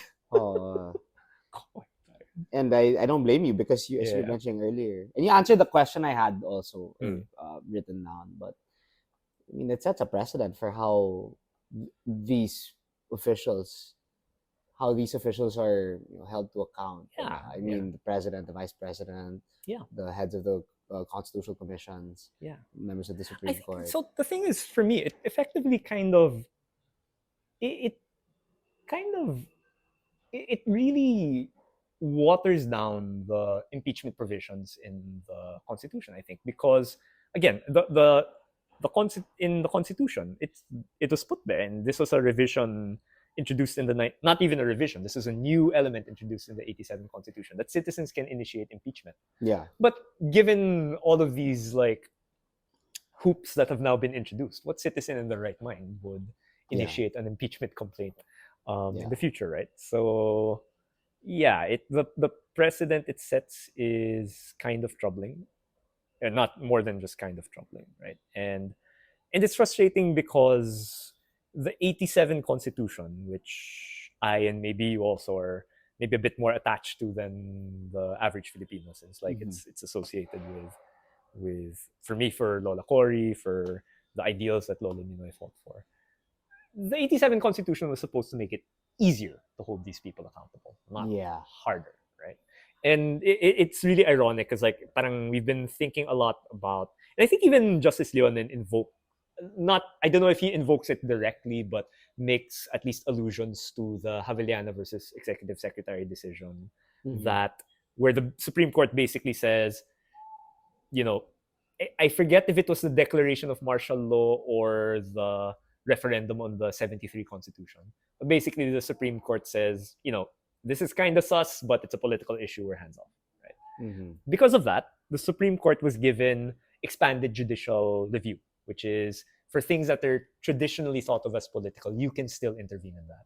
Okay. And that's what the Supreme Court did, right? They intervened in this thing, which previously is like considered like an exclusive domain of the legislature, right? And so, in a way, sure, they did something that they were now allowed to do by the '87 Constitution. But in both cases, we're just how are we going to hold these people accountable?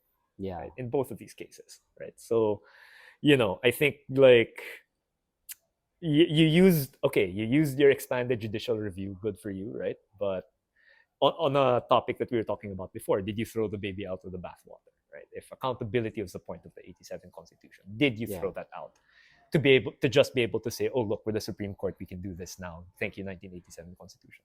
Maybe that's a little too far. Don't sue me. But yeah.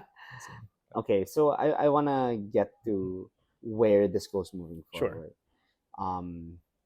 Like, can the Senate overrule the decision? I mean, So if there are no, I mean, when you're talking about holding people to account, it's not.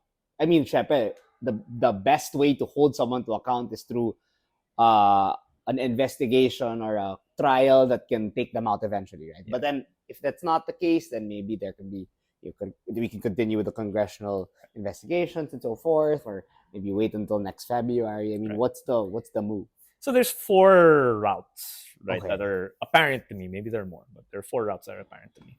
One is what Tito Bam raised, right, which is he feels strongly that the trial should proceed. Yeah, I agree. The trial should proceed. So there's an interpretation that says that the Senate can just push through despite the decision. Yes. Right.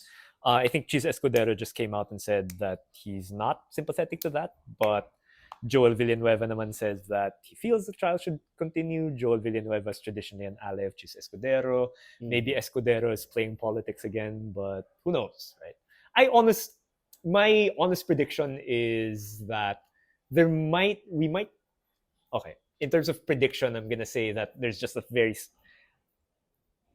I do see it's possible that the Senate just says no, we're gonna push through. Right, there might be a majority of the Senate that will again just stand up for their institutional powers we were talking about before, right? And say this is our thing, right? Impeachment is our thing. We will stand firm on that ground, right? Is there precedent for this? Not exactly, but there was a case when Chief Justice Corona was impeached in Tito Noy's time. The Supreme Court issued a TRO saying to stop, and the Senate proceeded, which made sense, right? Parang if the Supreme Court can issue a TRO to stop them from being investigated, that sounds kind of problematic too, right? So that one made sense. This one's a bit heavier since it's not just a TRO; it's an actual decision. But we'll see. I'm if I will defer to Tito Bam's knowledge of the Senate and our lawyers' knowledge of the Constitution. But if Tito Bam says puede, and a bunch of other people seem to be agreeing with him, that's one route, right? The Senate can continue. We're going to see if that happens over there. So there's a caucus today. I don't think any action was expected today.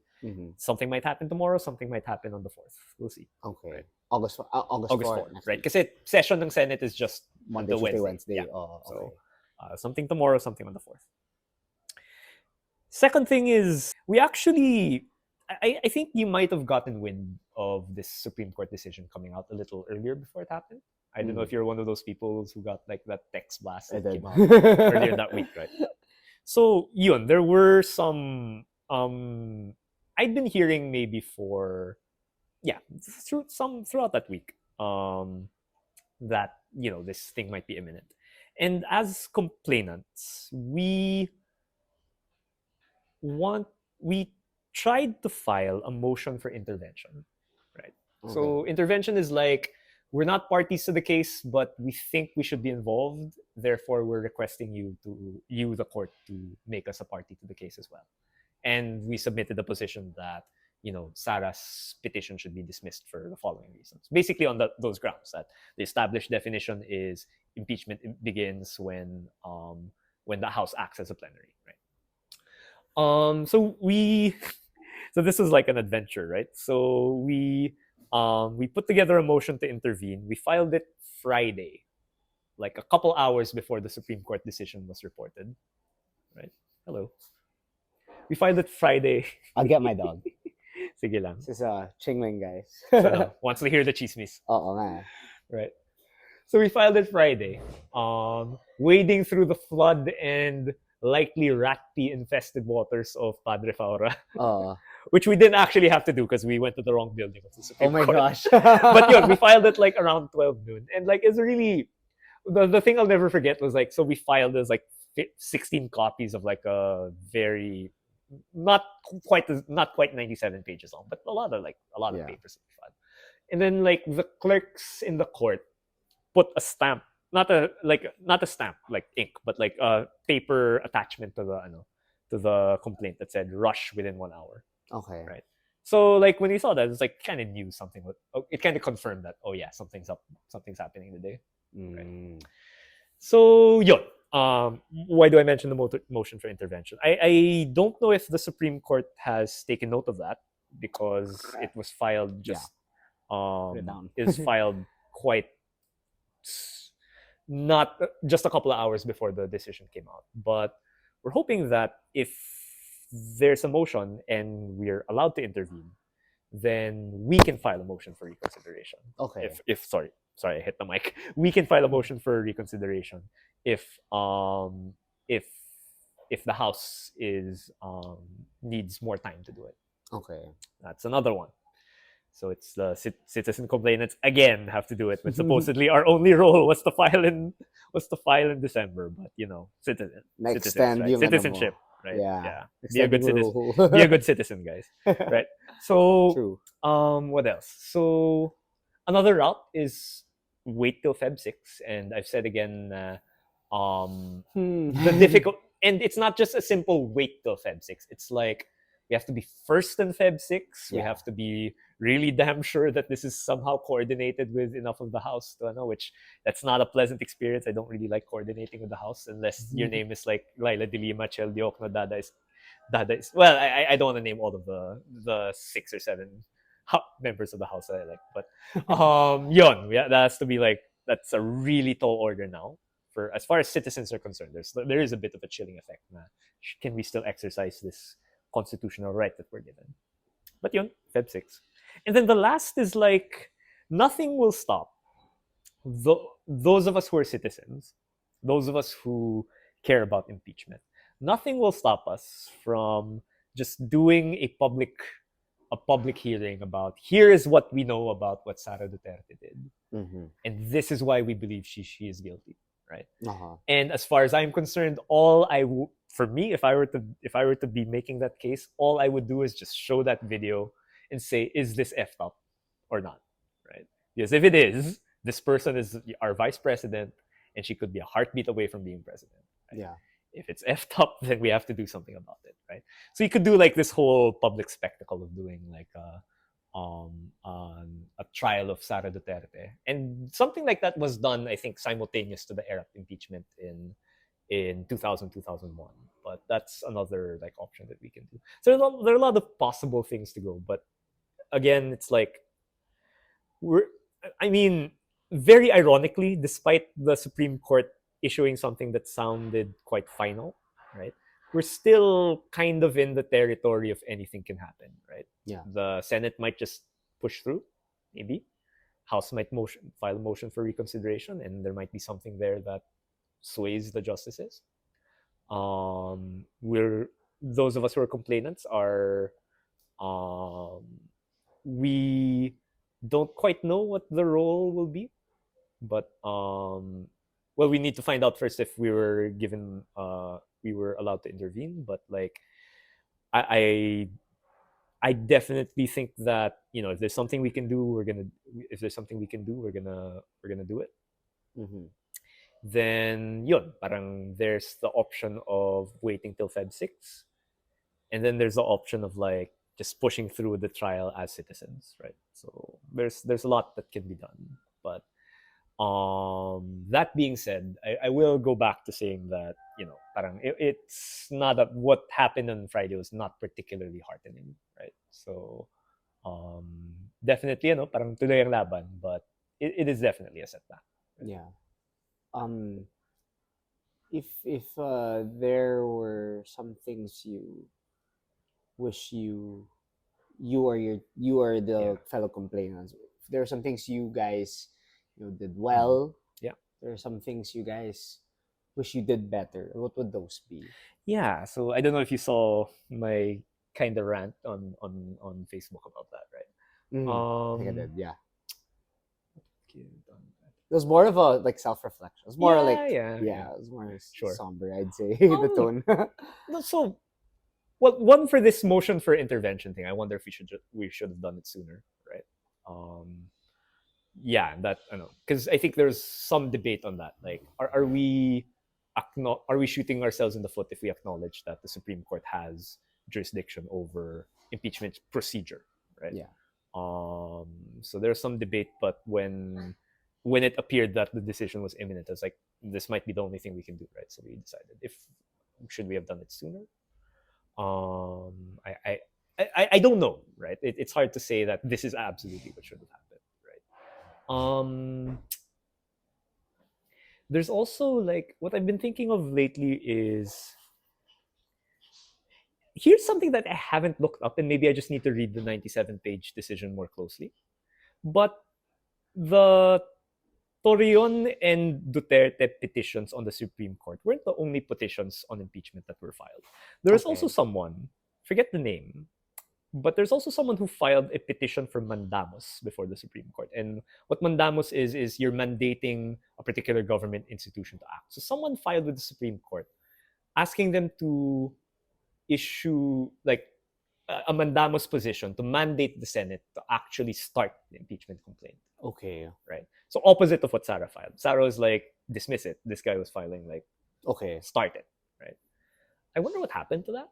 If we're in the world na that the Supreme Court is saying they have jurisdiction over this, then what did they say about the mandamus position, which I'm not mistaken was filed before either of the dismissal petitions, right? Should the Senate have started forthwith, right? Why didn't the Supreme Court act? So part of me thinks like, should we have paid a bit more attention to that mandamus petition? Should we have done that to the House? Maybe.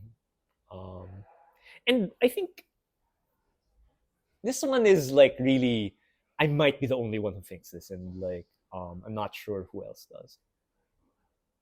But part of me, I've always felt that this impeachment is akin to, again, what Sorry. happened in the US January Yeah. 6th with Trump. Right? It was something so clearly problematic what Trump allowed to happen on that day. Yeah. And even if Trump just had a couple of days left in his presidency, because everyone was saying in December, which was like Sara had 4 years left, 3.5 years left in her term, and there was like a couple months before the election.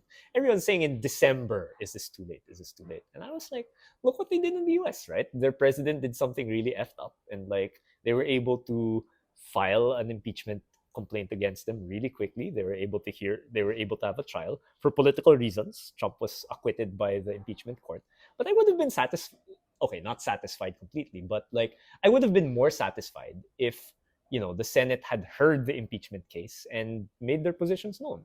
This is either they agree with the complainants that this is really problematic, or they disagree for some reason and say it's okay for a vice president to do the thing that she did. Right. I would have preferred to see that. Right. So I wonder sometimes if we had just focused on, or for me personally, like I get that a lot of people think the confidential and intelligence funds are of prime importance, and they definitely are, right? It's like both because of how garapal she was and the amount of money that's concerned. Yeah. But I think I've always been consistent. The reason why I signed on was the November press con and the death threats, right? And I wonder if we had just focused on that, would that have sped things up, right? If we had just focused on that, because there was a time in, so I think what's consistently people have said the impeachment court, the trial should proceed, right? Yeah, that's consistent. In terms of whether Sara should be acquitted or convicted, that has changed. Lately, I think more people say that she should be acquitted, largely because a lot of the things that Sara did have been obfuscated by all of the procedural things that the House, the Senate, the Supreme Court involved themselves with, right? So, yun. Lately, more people have been saying that she should be acquitted. But in December of 2024, fresh off of that press con, there was a plurality of people, 45% to 39%, if I'm not mistaken, that said that she should be convicted. Right? That she should be impeached. Impeached, right? yeah. She should be impeached. Fine. Maybe Maybe not not December. Yet. December, right? Yeah. Right after the hearing. So I think people get that what she did was really messed up. Right? Mm-hmm. And because of all of this hullabaloo about procedure and all of this hullabaloo about a lot of other things, right? Parang I think people have lost sight of that. So I wonder if we had just simplified the case, did something similar to what the Democrats did, which was just argue, this is really messed up. Should he be impeached, yay or nay, right? Or should he or she be convicted, yay or nay, right? And then let that happen. We could have had the court, like we could have again, they did it in the US in like a span of 20 days at most. Yeah. Right. Does that simplification of the case look, or the complaint rather, look more like, oh, you only have like one article, you'll focus on one misdeed? Yeah, so that's what it looked like in my head. Every lawyer I've talked to about that has said that's a really bad idea, right? Because like you wanna, parang you wanna try to hit if you really believe that she's impeachable, you wanna hit her in as many things as possible. So like, because if only one thing there is impeachable, then then she's in. If you only put one, you're like putting all your eggs in one basket. Yeah. Right? But to me, I feel like I still feel it clarifies it, like politically. Like, this is messed up, right? No other vice president has done anything like this. No other president has done anything like this, with the possible exception of her father, right? No other president has done anything like this. And around the world, people get that that's messed up, right? Yeah. So, that's something that I think about. Like, would things have been different if we had focused on one thing? And I suspect things might have been different, but not to the point that she would have been convicted. So maybe in the end, like, that would have... Again, I say the example always is like January 6th with the Democrats. Trump got acquitted there. So maybe that wasn't the best way to go about it. That makes sense. That's maybe the proof of the pudding that my way is probably not the best way. But yeah, I mean, and like down to the little things, right? Could we have like acted a little faster on various things? Like, should we have been calling more attention to it during the election? Should we have, um, like, should we have been more? Should we have done mandamus on the house? Maybe I don't Mhm. know. Yeah. Or like Um, between but between December November, yeah, December and and Feb. February, right? Should we have done that? Maybe should they? We could have gotten them to act sooner. Mhm. Um, should we? All the little like the things that are really fresh in my mind are like the day that we were working on the intervention, like all of the little things like, oh, we have to like, how do we do this as fast as possible? Were there, um, could I have done things to like, could I have done things to get the filing out sooner? So a lot of things I think about that we could have done better. But I guess the the thing I'd like to get across is, you know, I feel a sige, since this is among friends, right? So I'm a big wrestling fan, right? Big pro Okay. wrestling. And I'm gonna go into a really, really tangential story about a very niche wrestling company and Okay. a scandal that happened there, Okay. and make it back to the point I want to make, right? This is So gonna be interesting, guys. yeah, yeah. So like in 2022, right? There's this guy called CM Punk who was with this company that I follow called All Elite Wrestling. And basically he was their champion. And he got into a fight with some other people high up, who were also wrestlers high up in the company. And what ended up happening was that the company had to like strip him of their championship and suspend like all of the people involved. And so the company lost like their top draws like in the span of one night because of the pettiness of four people. Right. That's the I'm not on Punk's side here, right? But like that's the more objective way to put it, right? Following night, another veteran called John Moxley says that, look, I mean, talking in the fictional world of wrestling, right? Because he was the one that Punk had beaten for the championship the night the fight happened, right? So when everyone's just dismayed, embarrassed about what everything happened, so he says, "Look, I am angry, I am frustrated, I'm embarrassed, but what embarrasses me the most is that I did not beat Punk that night." And that's fictional. But the real part of it is like, here's a guy who sees something messed up due to no fault of his own, but says, I'm taking responsibility for this, right? I'm going to right the ship, right? And so the main event scene was built around him for the couple of months that they had to like they had to figure out what pivot to make, right? And he was supposed to be he said in the speech he was supposed to be on vacation at that point, but Yeah. he's taking responsibility, right? He asked for the ball, right? So for me, for impeachment, right? Again, I've said, if it's just who do I hate more, I definitely hate Bongbong Marcos, Martin Romualdez, Lisa Araneta. I dislike these people much more than I dislike Sara Duterte, right? With respect to the people who were directly harmed by Sara Duterte's family, by her father. Yeah. Definitely, I can understand how they would feel she is more deserving of ire. I can understand how an objective person would think that Sara Duterte, Rodrigo Duterte are more deserving of ire. But ultimately, my negative life experience was with the Marcoses. And I dislike them. I might even hate them more than what I feel for Sara Duterte. But on that moment, November 23, was it November 23? I think I saw it the following day, November 24. After some Schadenfreude, which is like, oh, two people I don't like are fighting. What a tragedy, right? Yeah. But after reflecting on like how effed up that is, right? That a vice president would do something like that.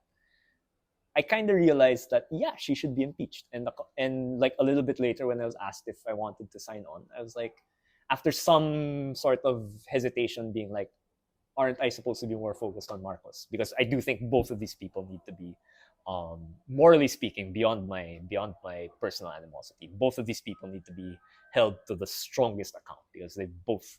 Marcos has done some really messed up things with our economy as well, with our country as well.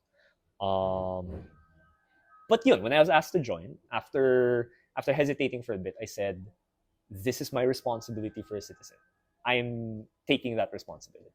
Right? I'm going to do everything that I can to to to hold this person accountable, because as a citizen, I think that's not just my right to do, it's my duty to do that. Right? So I took the ball. I took that responsibility, and a whole bunch of us did. My one frustration is that why aren't the people who are in elected office, who should have more of a sense of responsibility, elected office, or if not elected of office, but like a position of honor like the Supreme Court, why is it that I can't help but feel that nobody else is taking that responsibility from the people, right? So that is, I think, I mean, again, I do feel responsible, and so I'm asking myself, what could we have done better? And there are many things that we could have done better, probably, right? But is Chis Escudero asking that? Is Martin Romualdez asking that? Is Jinky Luistro asking that? Maybe they are. And for good reason, I'm not talking to any of these people, right? Mm-hmm. But yeah, it's just I wish that the people who are supposed to be the best of us have that same sense of responsibility that, ordinary citizens have taken on. Thank you so much for sharing your thoughts, bro. Yeah. Sorry. So may pagkaano to. Like, I mean, I think I've said before na ako yung Aquino na nagbubuhat ng sariling bangko. No? So like, yeah, okay. Like, Gray Kiko, right? But anyway, yun, it is like, it is frustrating, right? It is frustrating. Yeah, no, but I think if there's someone to speak up about this Yeah. in the family, diba? with all the with I guess all your life experiences, your background, and with the Ninoy and Cory legacy behind you, like that, it should be you. And plus, you're really smart, so So you have. I mean, I might have made like, I don't know, like dozens of legal errors in the span of this interview. I don't know. I'm not a lawyer, right? But no, at least you acknowledge that. But it's like I've been going back to. I found that, strangely enough, Abraham Lincoln has been a real like source of inspiration since ICC actually, but even for this impeachment, right? And parang I go back to a line. It's funny. See, was it Justice Ascuna who ended his comment on the impeachment with malice towards none and charity for all? I think he ended like saying that na parang dapat this decision, while legally sound, seems unfair. I think that was his argument, and it's a good read what he said. Justice Ascuna, very very good writer. But interestingly for me, it's the line that follows in that speech of Lincoln that resonates with me the most, and it's firmness in the right, as his quote was, "God gives us to see the right." But if you're not religious, firmness in the right as we're able to see the right, right? We don't have a perfect view of what is right or wrong. I might be wrong, right? The Supreme Court might have might be completely on the up and up with their decision. And I've seen some people in good faith make that argument. Right? Yeah. So, I might be wrong. Right? We might be wrong. Right?